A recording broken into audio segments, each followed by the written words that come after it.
Hello all. Last mini விலாகில் நான் ஒரு experiment பண்ண போகிறேன்னு சொல்லியிருந்தேன். அது என்னென்னு பார்த்தீங்கன்னா, இந்த ப்ரௌனி செய்கிறதாங்க.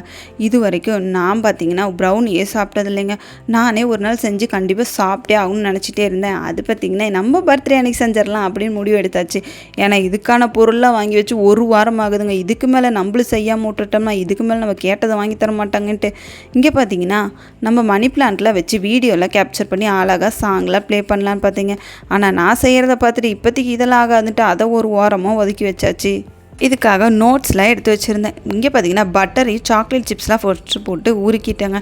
அதுக்கப்புறம் நோட்ஸ் எடுத்த மாதிரி 3 முட்டை, அதுலேயே வெள்ளை சக்கரை இதெல்லாம் போட்டு ஒரு பக்கம் கலக்கிறேன் கட்டங்கட்டி கலக்கிறேன்னு நானும் கலந்து கையே ஓஞ்சி போச்சு.